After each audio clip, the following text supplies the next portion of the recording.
oftentimes worldwide, there's this thought that older people will develop memory issues, and that's just part of normal aging. But we know that dementia and cognitive issues are not part of normal aging. It's actually a pathologic process that happens when abnormal proteins accumulate in the brain.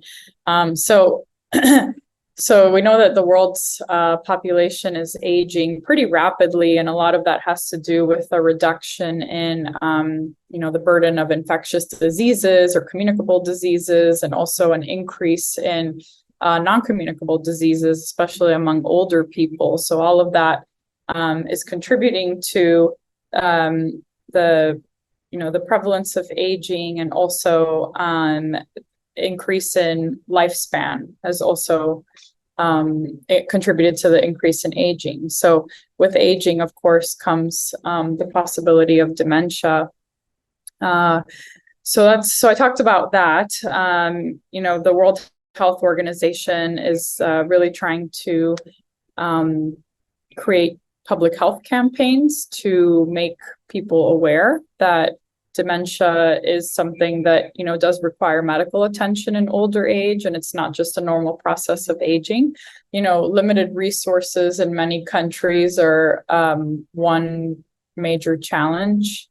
And, there tends to be this more of an urgency to treat more acute diseases, like, I take sepsis as an example, right? Sepsis can obviously lead to high mortality if it goes untreated in a hospital. So of course, there's more of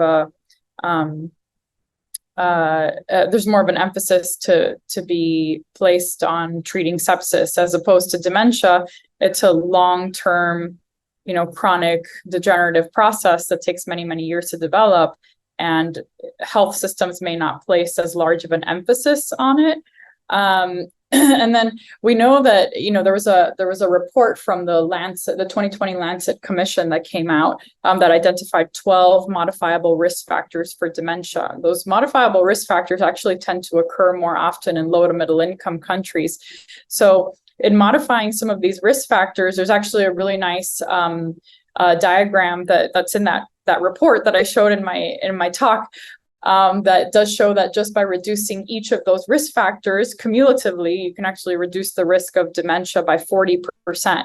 So that's a huge reduction, right? If we could intervene pretty early on and help reduce some of those risk factors, such as hypertension, diabetes, hypercholesterolemia, smoking cessation, and then also other things that can be easily treated, like hearing loss. Just treating hearing loss by identifying an older person who has hearing loss and providing them with hearing aids can actually reduce the risk of dementia by about 8%. So that's a big reduction for something that's so simple.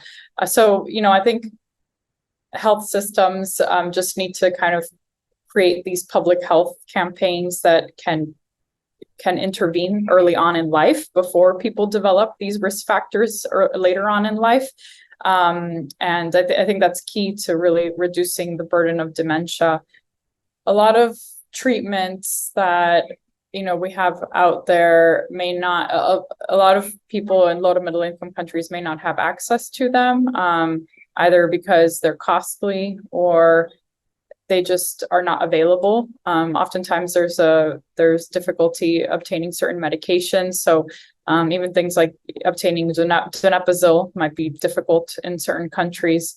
So it has a lot to do with healthcare access, and then what the Ministry of Health of each country, what medications they can make available to their population. So but some of the more novel agents, I think I don't exactly know. It might be a while before low to middle income countries may have access to them. But I think a lot of that has to do with whether those treatments end up on the World Health Organization's essential medications list, which is a long list of medications that the World Health Organization puts on their list, and they try to make it so that each Ministry of Health might have access to those medications are available through most Ministry of Healths. But but I think it's a matter of whether the World Health Organization would place some of those novel agents on their list, but I think that might be a long time from now if that were to happen. So